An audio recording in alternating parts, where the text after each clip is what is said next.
গাড়িটা এমন জায়গাতে নষ্ট হলো যে রাগে দুঃখে নিজের মাথায় নিজেরই বাড়ি মারতে ইচ্ছে হলো ইউসুফের। ব্যাপারটা সম্ভব না, তাই বিরত থাকল। কি করা যায় এখন? জায়গাটা অচেনা, সন্ধ্যাও হয়ে গেছে, বেশ কিছুক্ষণ হলো। পাহাড়ি জায়গাতে হঠাৎ করে অন্ধকার হয়ে যায়। ব্যাপারটা জানত না ইউসুফ, এখন জানল। তাতে কি লাভ? গাড়িটার উপর নিজের সব বিদ্যা প্রয়োগ করল, না, গাড়িটা সিদ্ধান্ত নিয়েছে কিছুতেই স্টার্ট নেবে না।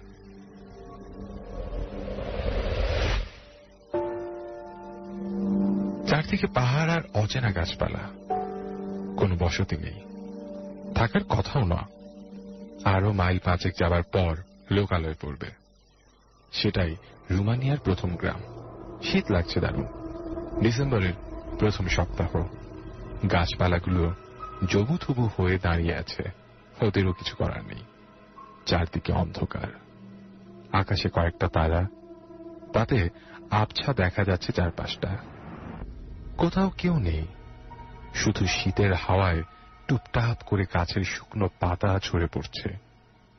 একটা বা দুটো। ভেউ ভেউ করে কাঁদতে ইচ্ছে করছে ইউসুফের। হয়তো তাই করত, এমন সময় আলোটা দেখতে পেল। ডুবন্ত মানুষের হাতের কাছে পাল্লায় কাঠের একটা তক্তা পেলে বোধহয় এমন খুশি হয়, কিংবা রাস্তার ভিক্ষুক যখন ডাস্টবিনের মধ্যে পেয়ে যায় অনেকগুলো টাকা। আনন্দে চিৎকার করে ফেলল ইউসুফ। ওই তো সামনেই দেখা যাচ্ছে মিটি মিটি হলুদ রঙের আলোটা, বেশি দূরে নয়। আবছা বাড়ির কাঠামোটাও দেখা যাচ্ছে। এতক্ষণ দেখতে পাইনি কেন কে জানে, উত্তেজনার চোটেই হয়তো। গাড়িটা থাকুক এখানেই, ভাবল ইউসুফ। তারপর দ্রুত হাতে ব্যাকপ্যাকারটা তুলে নিল গাড়ির ভেতর থেকে। দরকারি সব জিনিসপত্র আছে ব্যাগে, পাসপোর্ট, ট্রাভেলার্স চেক, টাকা পয়সা, কাগজ কলম, আরো দরকারি জিনিসপত্র। ব্যাগটা কাঁধে ঝুলিয়ে হাঁটা ধরল আলো বরাবর। কিছুক্ষণ হাঁটার পরই আরো স্পষ্ট হয়ে গেল বাড়ির কাঠামোটা। পাথরের বিম আর কাঠের তৈরি বাড়ি। ডিজাইনটা পুরনো, ইউরোপের আর সব সাধারণ বাড়িগুলোর মতোই। বাড়ির বাইরে একটা কাঁচের লণ্ঠন ঝুলছে, সেটাই দূর থেকে দেখতে পেয়েছি ইউসুফ। দরজার ওপরে একটা সাইনবোর্ডও ঝুলছে, কাঠের বোর্ড, রং চটে গেছে, তারপরও ক্যাফে অ্যান্ড বার লেখাটা পড়তে পারল সে। কি ক্যাফে অ্যান্ড বার সেটা পরিষ্কার বোঝা গেল না।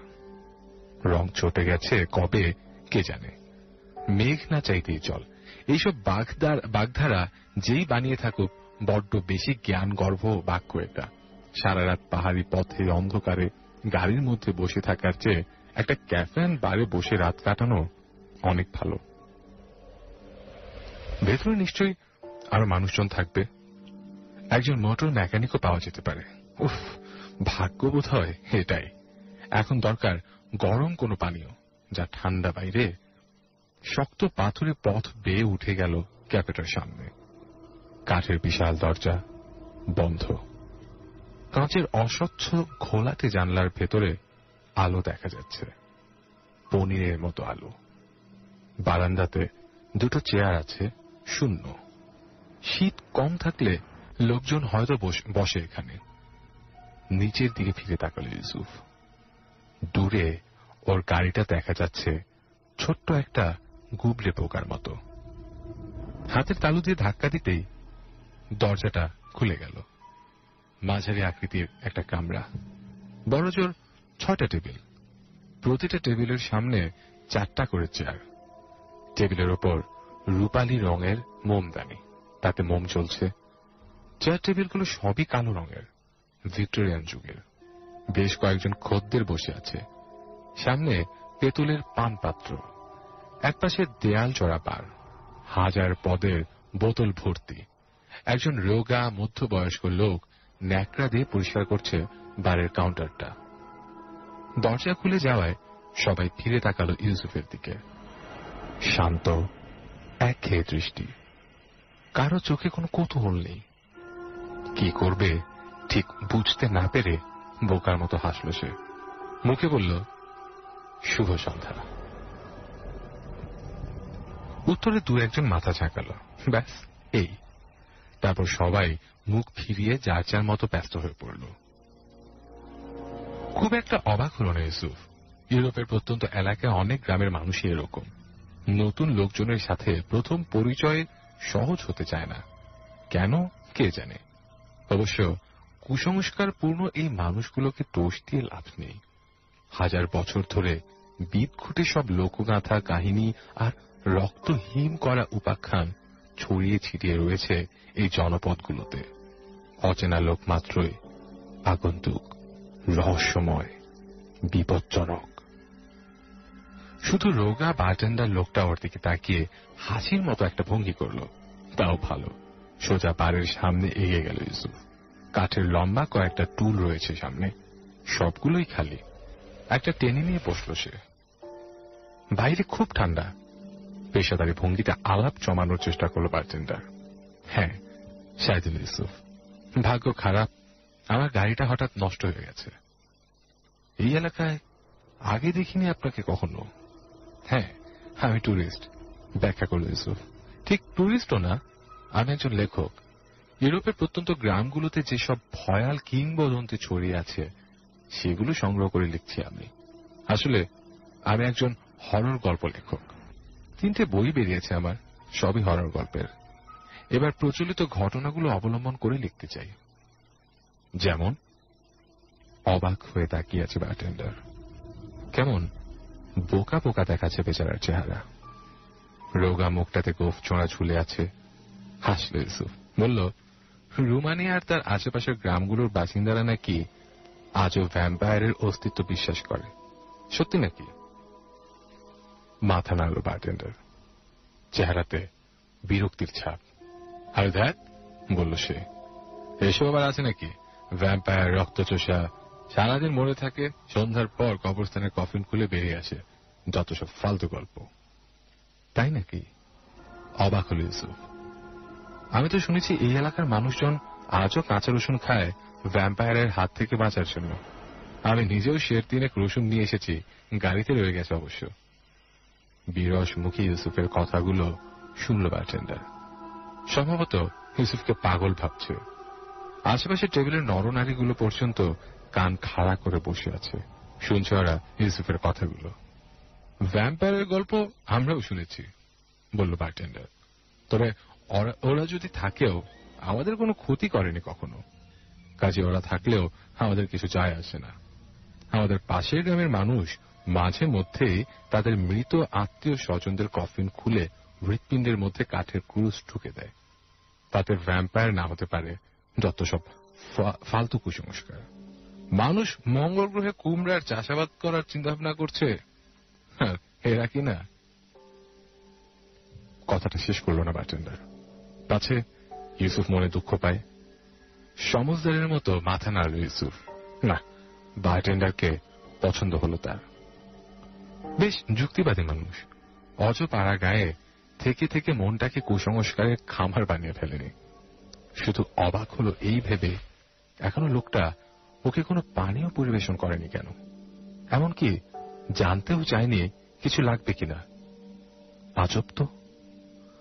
আপনার এখানে খাওয়ার ব্যবস্থা আছে? বাধ্য হয়ে জিজ্ঞেস করল ইউসুফ। না, আগে ছিল, এখন নেই। খদ্দের পাই না তেমন, শুধুই পান করতে আসে। দিন তাহলে কোনো পানীয়, যেটাই এলাকায় বিখ্যাত। আপনি বারটেন্ডার, আপনি বোধহয় জানেন সব জায়গাতেই বিখ্যাত পানীয় থাকে, যা ওই দেশের বা এলাকার ঐতিহ্য বা ব্র্যান্ড নেমের মতো। আমাদের দেশের মানুষ ভাত পচিয়ে মদ বানায়, ওইটাই ঐতিহ্য। ক্যারিবিয়ান দ্বীপগুলোতে নারকেলের মদ বা আফ্রিকাতে আখ পচিয়ে মদ, জানেন বোধহয় এসব। হাসল বারটেন্ডার। এরকম জ্ঞানী খদ্দের পেলে কার না ভালো লাগে, তার উপর লেখক মানুষ। মাটির একটা সুরাই থেকে পেতলের পান পাত্রের মধ্যে লাল রঙের মদ ঢালল বারটেন্ডার। তারপর সেটা যত্নের সাথে এগিয়ে দিল ইউসুফের দিকে। মুখে হাসি। নিন স্যার, আপনার ভালো লাগবে। পেতলের পাত্রটা হাসি মুখে হাত বাড়িয়ে নিল ইউসুফ। ইউরোপের এই নিঝুম এলাকাগুলোতে এখনো কাঁচের পাত্র জনপ্রিয় হয়নি, ভাবতেই হাসি পেল। গ্লাসের ভেতরে কালচে লাল রঙের পানীয়, আঙুরের মদ, ঠান্ডা পাহাড়ি এই জায়গাগুলোতে আঙুরও হয় অগুন্তি। পানপাত্রটা হাতে নিয়ে ভাবল ইউসুফ, পাড়টা এত ময়লা কেন? এত ধুলার স্তূপ, মাকড়সার চাল, এত কম খদ্দের হলে টিকে আছে কিভাবে? এক চুমুক মদ মুখে নিয়ে টুপ করে গিলে ফেলল ইউসুফ। সাথে সাথে চমকে উঠল, ওয়াক্থু করে বমি করার দশা হল। তড়াক করে উঠে দাঁড়ালো টুল থেকে। ঘেন্নায় বিকৃত হয়ে গেছে চেহারা, রাগে কাঁপছে থরথর করে। হাতের ধাক্কায় উল্টে পড়ে গেছে তেঁতুলের পানপাত্রটা। এটা কি ধরনের রসিকতা? গম গম করে উঠল ইউসুফের কণ্ঠস্বর। মানে কি এসবের? কাঠের বারের উপর সুন্দর তৈল চিত্রের মতো ডিজাইন করে ছড়িয়ে পড়েছে তরলগুলো, যেটা দিয়ে ভর্তি ছিল ইউসুফের পানপাত্রটা। আঙুরের মদ নয়, তাজা রক্ত, তরমুজের রসের মতো তরল লাল রক্ত, আষ্টে খিনখিনে।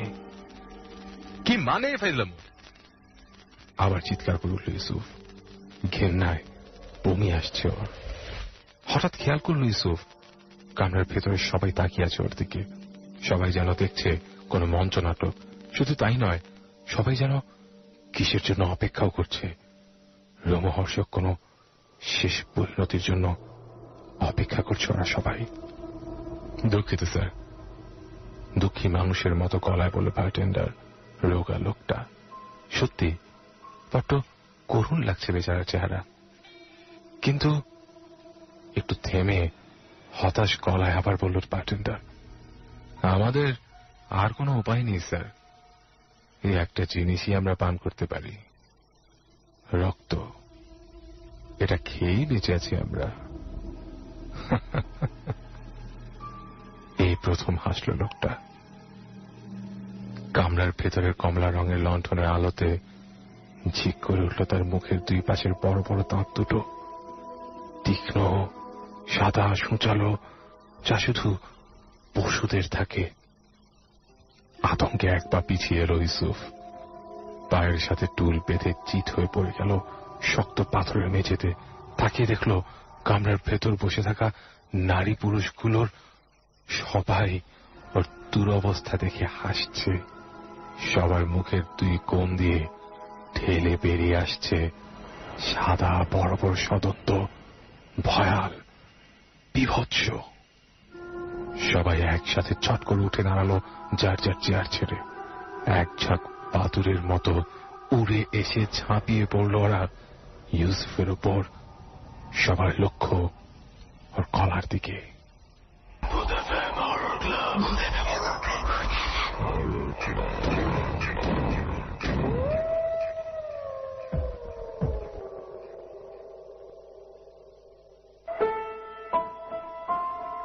ভূতিকা পর্ব ৬৭। আজকের গল্প ৩৩ নম্বর ঘর। রচনা দীপেন্দু পালিত।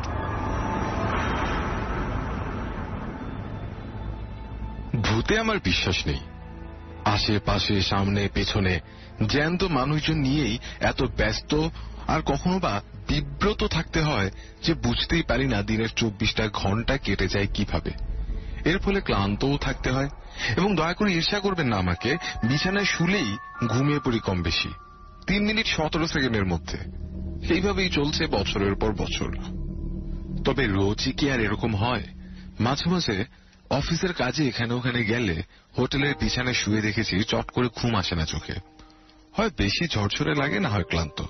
তবে দুটোর ফলই এক, ঘুম ডেকে আনার জন্য সত্যি সাধ্য সাধনা করতে হয় তখন।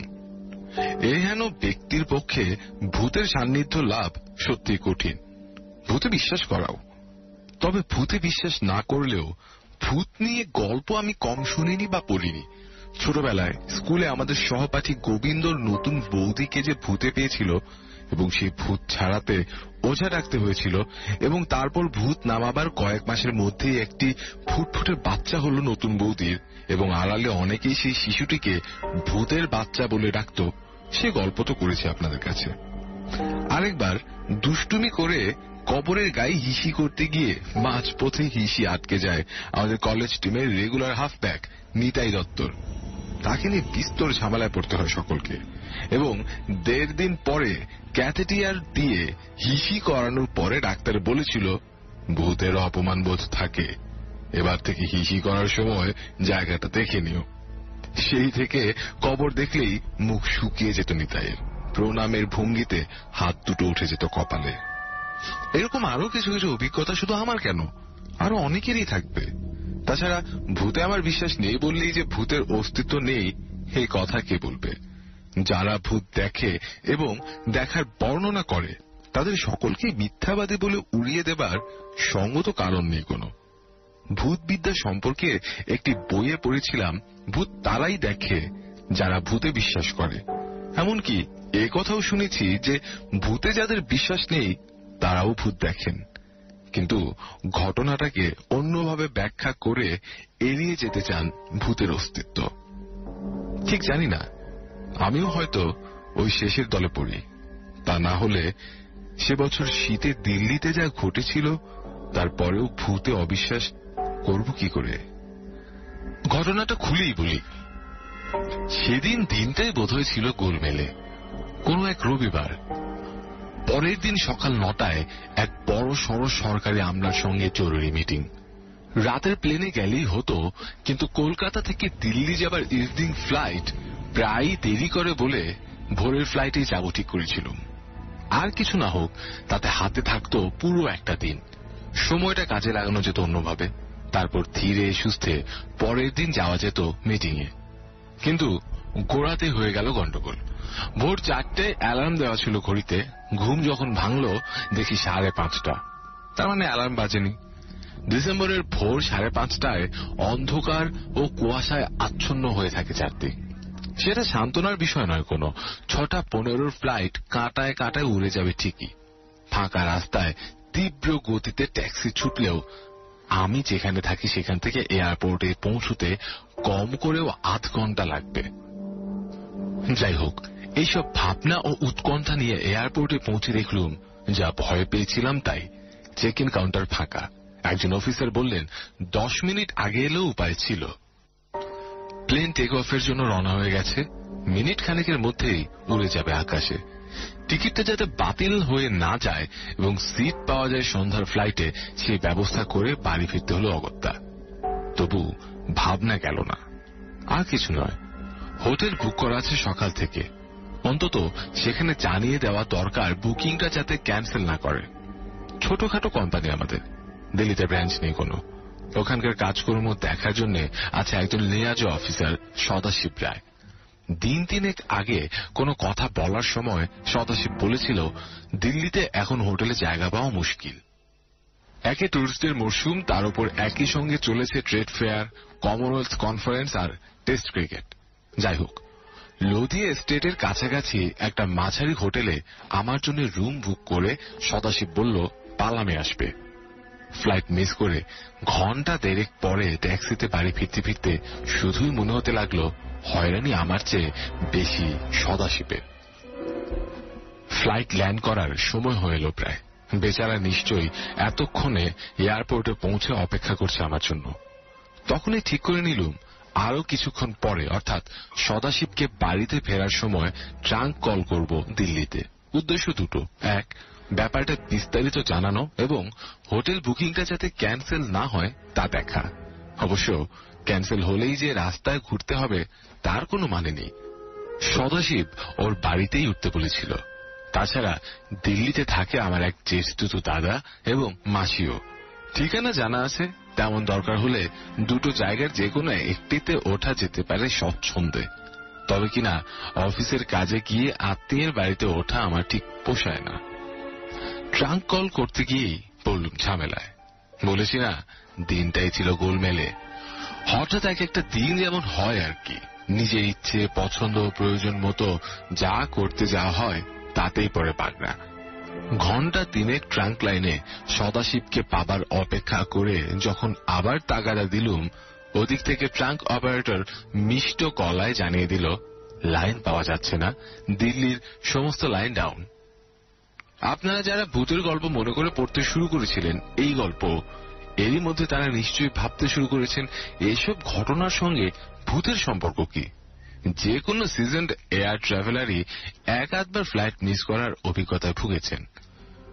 কলকাতার রাস্তার ভয়াবহ জ্যাম যে কোনো দিনই যে কারোর সামনে ঘটিয়ে তুলতে পারে এই ধরনের পরিস্থিতি। আর টেলিফোনের লাইন না পাওয়া নিয়েও এত হাহুতাশ করার মানে হয় না কোনো, না পাওয়াটাই বরং অনেক বেশি ন্যাচারাল।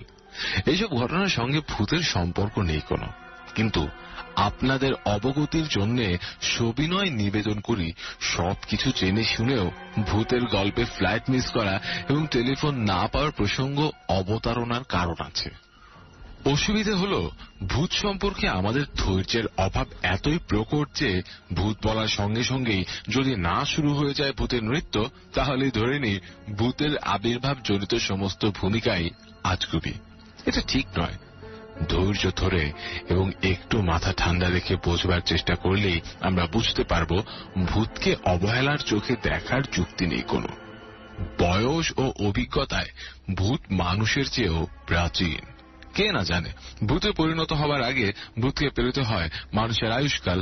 তাহলে ধরেই নেওয়া যেতে পারে মানুষকে মানুষের চেয়ে বেশি চেনে ভূত। তাহলে এতদূর চাকরির স্বার্থে অনেক অসুবিধে ও হতাশাই মেনে নিতে হয়। দিনটা যে তার আরো একটি প্রমাণও পেয়ে গেল।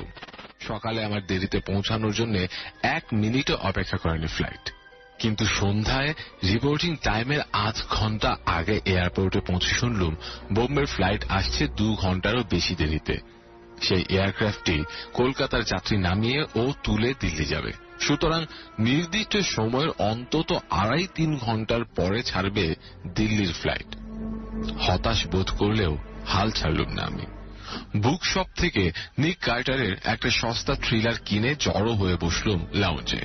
তখনই ভাবলুম সদাশিব নিতান্তই বোকা লোক নয়। কাজটা কতটা জরুরি বুঝলে এটাও বুঝতে পারবে কোনো কারণে সকালে না এলেই রাত্রে ঠিকই পৌঁছে যাব। কর্মী লোকেরা চান্স ও রিস্ক দুটোই নিতে ভালোবাসে। অবশেষে সত্যি সত্যিই যখন প্লেন থেকে নামলুম দিল্লিতে, তখন রাত প্রায় 1:30। ল্যান্ড করার পরই হোস্টেসের ঘোষণা শুনে বুঝেছিলুম জব্বর শীত পাবো বাইরে। প্লেনের বাইরে আসতেই টের পেলুম শীত কাকে বলে। হঠাৎই যেন কেউ একটা বরফের মুখোশ এঁটে দিল মুখে। অবশ হয়ে আসছে চামড়া, হাত পা। অবশ্য একেবারেই প্রস্তুত ছিলুম না তা নয়। গলা উঁচু, পুল ওভারটা কানের কাছে টানাটানি করে যতটা সম্ভব ঢেকে ফেললুম ঘাড়ের পেছনটা। কন কন করে উঠল সুটকেস ধরা বাঁ হাতের আঙুলগুলো। এমনিতে ব্যস্ত দিল্লি এয়ারপোর্টে সম্ভবত ঘুমিয়েছিল এতক্ষণ। এই মাত্র এসে পৌঁছানো কলকাতার যাত্রীদের তাড়াহুড়ো ও খাপছাড়া কথাবার্তার শব্দে জেগে উঠতে না উঠতেই শান্ত হয়ে গেল আবার। এত রাতে এই প্রচন্ড শীতের মধ্যে নির্দিষ্ট খবর না পেয়েও সদাশিব অপেক্ষা করবে আমার জন্য এমন আশা করিনি। তবু এয়ারপোর্টের বাইরে এসে চুপচাপ দাঁড়িয়ে থাকলুম কিছুক্ষণ। আশেপাশে দাঁড়ানো যাত্রীদের ভিড় কমতে লাগলো ক্রমশ।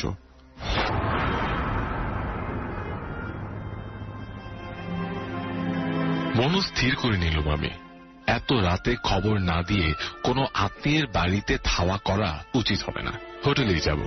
যতই ভিড় থাকুক রাত কাটাবার জায়গা পাবো না এমন হতে পারে না। একান্তই যদি কোনো কারণে বুকিং ক্যান্সেল হয়ে গিয়ে থাকে তাহলে হোটেল থেকে বরং ফোন করা যাবে সদাশিবকে। এইসব ভেবে সুটকেসটা হাতে চেপে একটা ট্যাক্সিতে উঠে বসলুম। হোটেলের নাম বলতে মাফলারে কান, মাথা, মুখ ঢাকা, মেটে খাটো চেহারার ড্রাইভারটি একবার তাকালো আমার দিকে।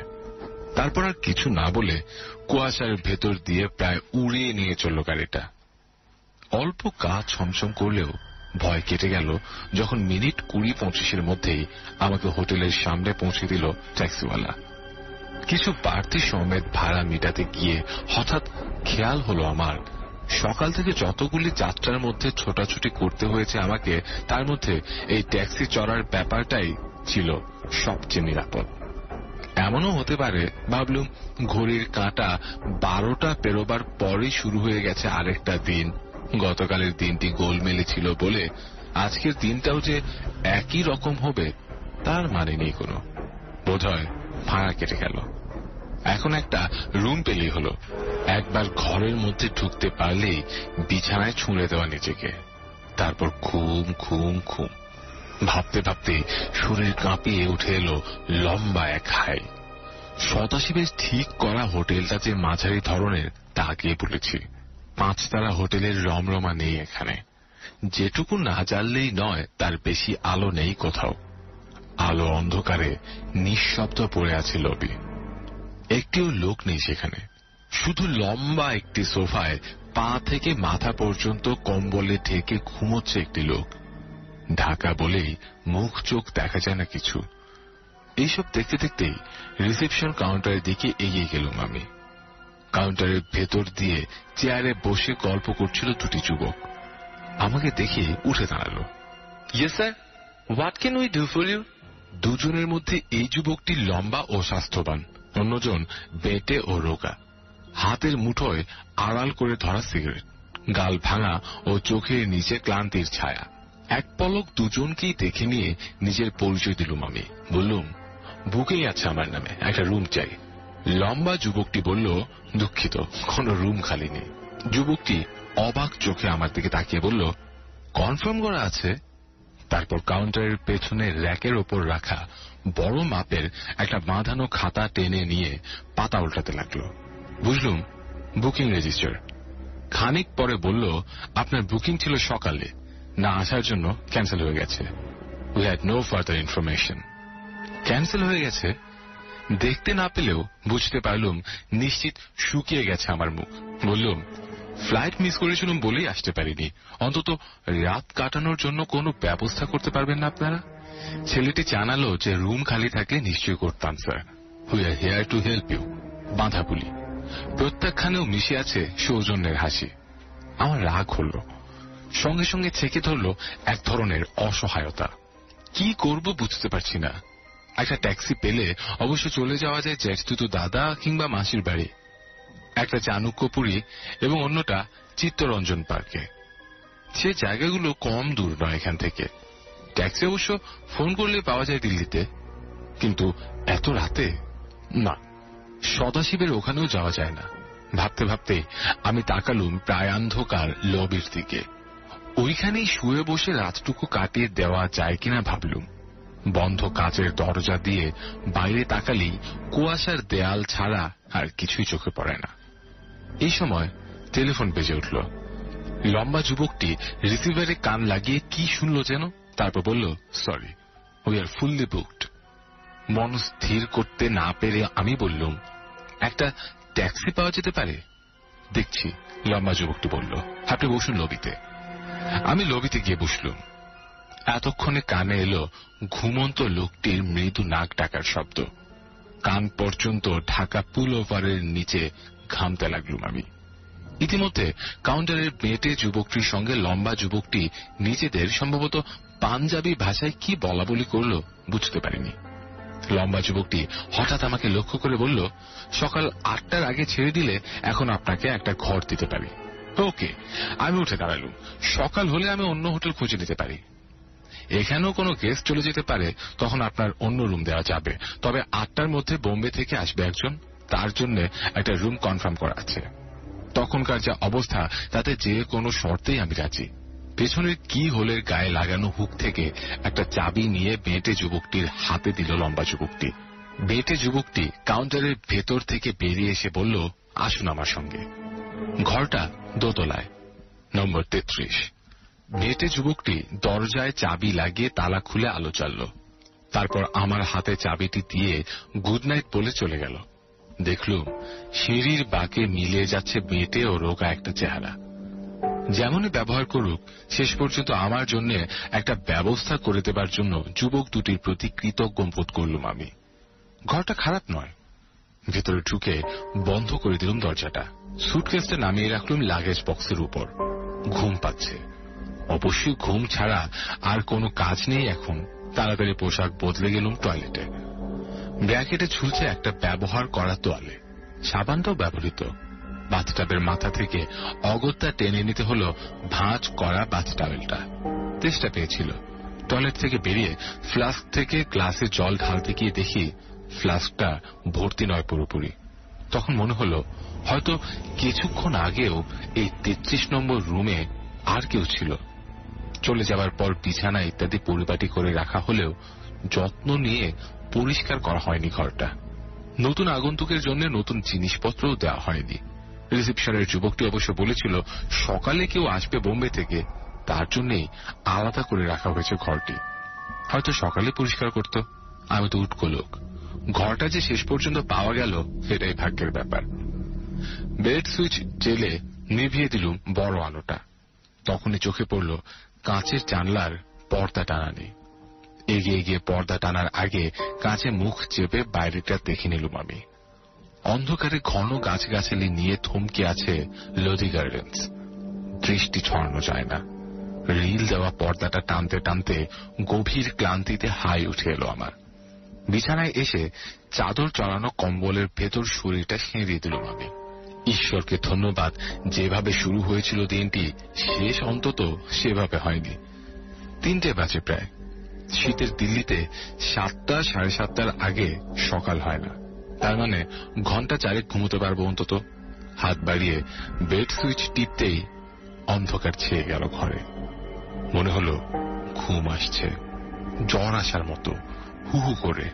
সারা শরীরে ঘুমের আবির্ভাব টের পেলুম আমি। কতক্ষণ জানি না, ঘুম না তন্দ্রা কোন ঘোরে ছিলুম তাও বুঝতে পারলুম না ঠিক ঠিক। চমকে উঠে বসলুম বিছানায়। না, ভুল হয়নি।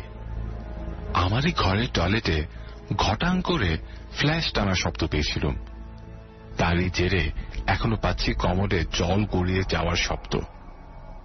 অদ্ভুত, শব্দটা ধাতস্থ হতে যেটুকু সময় লাগে তার আগে বেড সুইচ টিপে আলো জ্বাললাম আমি। উঠে গিয়ে টয়লেটের দরজা খুলতে চোখে পড়ল না কিছুই। ঝিরঝির শব্দটাও মিলিয়ে গেছে তখন। বিমূঢ় দাঁড়িয়ে থাকতে থাকতে মনে হলো রাতের নৈশব্দে দূরের শব্দও অনেক সময় চলে আসে কাছে। হয়তো পাশের রুমের ফ্ল্যাশ টানার শব্দটাকে ঘুমের ঘোরে ভুল করেছি। মাঝ থেকে ঘুমটা ভেঙে গেল।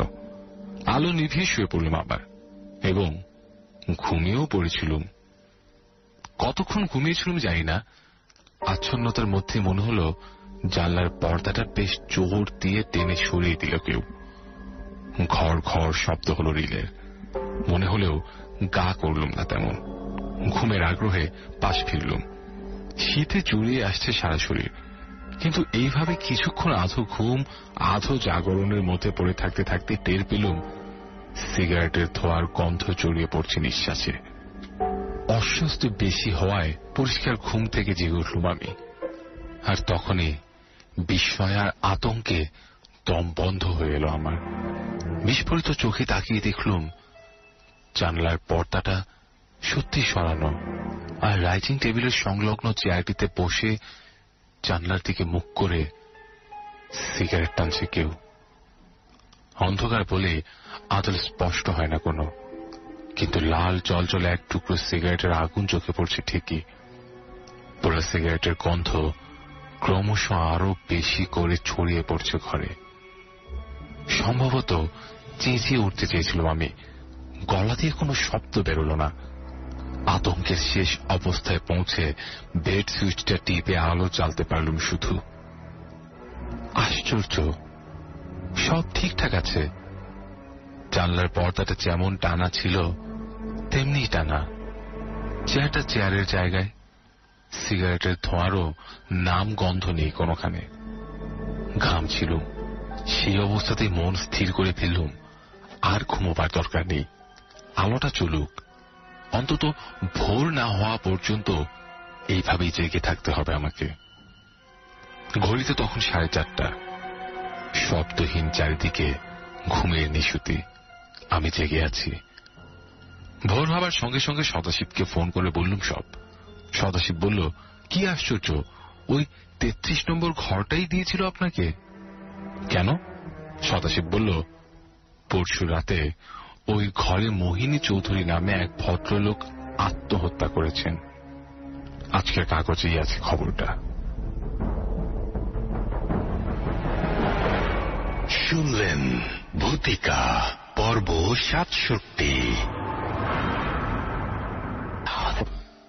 স্বপ্ন নিয়ে কথা হচ্ছিল। স্বপ্ন নিয়ে একটা আর্টিকেল পড়বো বলেছিলাম এবং এটা অনেক বছর আগের একটা পত্রিকা থেকে নেয়া এবং আর্টিকেলটার নাম ছিল স্বপ্ন নিয়ে রকমারি বিশ্বাস, লিখেছিলেন বরুণ কুমার দাস। স্বপ্ন বিশ্বাসের একেবারে আদিম অবস্থা দিয়ে শুরু করা যায়। ঘুম এবং স্বপ্ন এই দুই সত্তা মিলে বিশ্বজগৎ সম্বন্ধে আদিম মানুষের ভিতর এক বিস্ময়কর বোধের উদ্ভব হয়েছিল। তৎকালীন মানুষের কাছে ঘুমই ছিল একটি রহস্যময় ব্যাপার। ঘুমন্ত মানুষ ছিল মৃত মানুষের সমান, কিন্তু ঘুমন্ত মানুষকে আবার পূর্ণ মৃত ভাবা হতো না। তাদের ধারণা ছিল ঘুমলে মানুষের কিছু একটা হারিয়ে যায়। বিশেষজ্ঞদের অভিমত, এভাবেই আত্মার ধারণা তথা আধ্যাত্মিকতা গড়ে উঠেছে মানুষের মনে।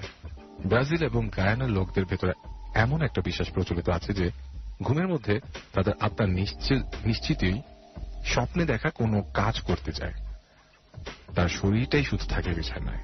তাই তারা ঘুমন্ত মানুষকে হঠাৎ করে জাগানোকে খুব ক্ষতিকর বলে মনে করে।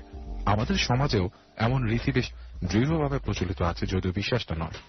স্বপ্ন সম্পর্কে মার্কুসি ইন্ডিয়ানরা মনে করে স্বপ্ন আর বাস্তবের কোনো পার্থক্য নেই। আবার একটা জার্মান বিশ্বাস ছিল এরূপ, আত্মা ঘুমন্ত মানুষের মুখ দিয়ে সাদা ইঁদুর বা ছোট পাখির আকারে বের হয়ে পড়ে এবং কোনো কারণে সেই ইঁদুর বা পাখি ফিরে আসা বাধাপ্রাপ্ত হলে ঘুমন্ত ব্যক্তি মারা যাবে। বিখ্যাত স্বপ্ন তত্ত্ববিদ জি ফ্রেজার তার বিখ্যাত বই দ্য গোল্ডেন বাউ সেখানে বলেছিলেন, জনৈক সাঁওতালের একটি গল্প তুলে ধরেছিলেন। গল্পটি ছিল এরকম: ঘুমিয়ে পড়ার পর স্বপ্নে তৃষ্ণার্ত বোধ করায় এক ব্যক্তির আত্মা একটি সরীসৃপের আকারে দেহ ছেড়ে বেরিয়ে পড়ে এবং পানি পান করার জন্য একটি কলসিতে প্রবেশ করে। ঠিক সেই মুহূর্তে কলসির মালিক হঠাৎ করে কলসিটি ঢেকে ফেলে, ফলে ঘুমন্ত ব্যক্তির আত্মা দেহে ফিরে আসতে পারেনি এবং সে কারণেই লোকটি মারা যায়। স্বপ্নের একটি নির্ভরযোগ্য ব্যাখ্যা পাবার আগ পর্যন্ত স্বপ্নে বিশ্বাস করে মানুষের শোষণের শিকার হতে পর্যন্ত স্বপ্নের বাস্তবতা বা নির্ভুলতা মানুষের লৌকিক বিশ্বাস এমন এক পর্যায়ে গিয়ে পৌঁছেছিল যে এ নিয়ে মানুষের উপর ঈর্ষাবশত অত্যাচার করতেও দ্বিধা বোধ করত না। যেমন জনৈক আমেরিকান ব্যক্তি তার একজন ভারতীয় ধর্ম প্রচারকের বিরুদ্ধে একটি লাউ চুরির অভিযোগ এনেছিল, শুধু এই ভিত্তিতেই যে সে স্বপ্ন দেখেছিল লোকটা লাউ চুরি করেছে। অথচ সেই ধর্ম প্রচারক তখন ঘটনাস্থল থেকে 200 মাইল দূরে অবস্থান করছিল এবং সবচেয়ে মজার কথা ছিল লাউটি যখন অভিযোগ করা হচ্ছে তখনও গাছেই ঝুলছিল। অর্থাৎ দেখা যাচ্ছে নিজের চোখ এবং অপর ইন্দ্রিয়াদির সাক্ষ্য উপেক্ষা করেও প্রাচীন যুগের মানুষ স্বপ্নে বিশ্বাস করত।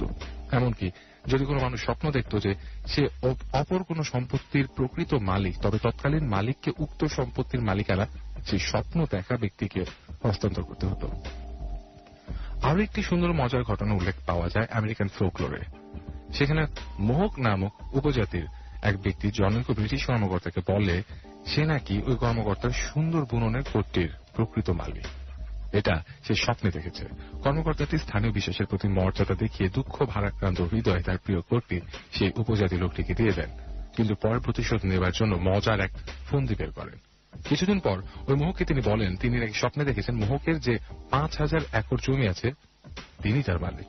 বলা বাহুল্য তিনি ওই বিশাল জমির মালিকানা লাভ করেছিলেন স্রেফ প্রতিশোধ নেবার জন্য বানোয়াট একটা স্বপ্ন দর্শনের কথা বলে। পৃথিবীর বিভিন্ন দেশে বিভিন্ন জাতির ভেতর স্বপ্ন নিয়ে রকমারি বিশ্বাস প্রচলিত আছে। পাশ্চাত্যে বহুকাল পূর্বে সম্বন্ধে এমন একটা ধারণা প্রচলিত ছিল যে স্বপ্ন মর জগতের জিনিস নয়, বরং এটা মানব জাতির প্রতি দেবতা বা দানবের আশীর্বাদ অথবা অভিশাপের পূর্বাভাস মাত্র। রোগ মুক্তির জন্য অনেক লোক পবিত্র স্থানে ঘুমিয়ে পড়ত স্বপ্নে ওষুধ পাবার আশায়। মধ্যযুগ থেকে আরম্ভ করে পৃথিবীর বিভিন্ন স্থানে এই ধরনের প্রথা এখনো প্রচলিত আছে। বিভিন্ন জাতির মতো পৃথিবীর বিভিন্ন মহামানব বা বিখ্যাত লোকদেরও স্বপ্ন নিয়ে রকমারি বিশ্বাসের কথা জানা যায়। যেমন বিখ্যাত দার্শনিক সক্রেটিস বিশ্বাস করতেন স্বপ্নের মাধ্যমে দৈবদেশ বা ভবিষ্যৎবাণী পাওয়া যায়। প্রাচীনকালের শ্রেষ্ঠ ভাববাদী প্লেটো স্বীকার করেছেন যে স্বপ্ন দেবতাদের কাছ থেকে আসতে পারে। কথিত আছে যে মৃত পিতার স্বপ্নাদেশ পেয়ে সম্রাট জাহাঙ্গীর তার কোন এক উচ্চপদস্থ কর্মচারীর ঘোরতর অপরাধ ক্ষমা করে দিয়েছিলেন। সম্রাট আলেকজান্ডার যখন দীর্ঘদিন নিষ্ফলভাবে টায়ার শহর অবরোধের পর রাগে ও হতাশায় প্রায় ভেঙে পড়েছেন, তখন তিনি একদিন রাতে স্বপ্ন দেখলেন যে একটি পরী তার লৌহ বর্মের ওপর দাঁড়িয়ে নৃত্য করছে। স্বপ্ন বিশারদ তার এই স্বপ্নের ব্যাখ্যা দিলেন এরকম, অবিলম্বে যদি বিপুল বেগে শত্রুপক্ষের উপর আক্রমণ করা যায় তবে আলেকজান্ডারের জয় সুনিশ্চিত। বলা বাহুল্য, স্বপ্নে বিশ্বাসী আলেকজান্ডার তার ব্যাখ্যা গ্রহণ করে অবিলম্বে টায়ার শহর জয় করেছিলেন। স্বপ্ন নিয়ে আগেও যেমন জাতিতে জাতিতে নানা বিশ্বাস প্রচলিত ছিল, আজও তেমনি আছে। দক্ষিণ পূর্ব এশিয়ার বর্ণিত নিয়ম আছে যে যদি কোনো স্বামী স্বপ্নে দেখে যে তার স্ত্রী ব্যভিচারিণী বা অসতী, তবে তৎক্ষণাৎ বউকে বাপের বাড়ি পাঠিয়ে দিতে হবে। আবার একটি আমেরিকান ইন্ডিয়ান দলের প্রথা অনুযায়ী স্বপ্নে দেখা মাত্র নিদ্রিত অবস্থায় দেখা ঘটনাটিকে জাগ্রত অবস্থায় ঘটাতে হবে। যেমন ধরুন, কেউ যদি স্বপ্নে দেখে শীতের দিনে কোনো লোক পার্শ্ববর্তী পুকুরে পা পিছলে পড়ে গেছে, তবে ঘুম থেকে উঠে তাকে অবশ্যই ওই শীতের মধ্যেও সেই পুকুরে পা পিছলে পড়তে হবে। কি অদ্ভুত স্বপ্ন বিশ্বাস! তো আসলে সারা পৃথিবীতে বিভিন্ন জাতিতে জাতিতে বিভিন্ন ধরনের বিশ্বাস আছে, যে বিশ্বাসগুলো আসলে বিভিন্ন সময়ে খুব অবাক করে দেয় আমাদেরকে, বা খুব অদ্ভুত লাগে। তো এরকমই অনেকগুলো বিশ্বাসের কথা বা এরকম অনেক ট্র্যাডিশনাল কিছু কথা আমরা শুনলাম, এইমাত্র পড়ে শোনালাম স্বপ্ন নিয়ে। আমি একটা ঘটনা শেয়ার করতে চাই আপনাদের সাথে। ঘটনাটা যদি আপনাদের ভালো লাগে তাহলে অবশ্যই সবার সাথে শেয়ার করবেন। আমি যে ঘটনাটা শেয়ার করব, এই ঘটনাটা ঘটেছিল 2017 সালের জানুয়ারি মাসের প্রথম দিকে। একদিন বিকেল বেলা আমি আর আমার 3টা বন্ধু আমাদের গ্রামেরই পাড়ার মোড়ে বসে আড্ডা দিচ্ছি। আমার একটা বন্ধু বলে, দোস্ত শীত তো প্রায় শেষ হয়ে গেল, আমরা তো খাজুরের রস খাইলাম না।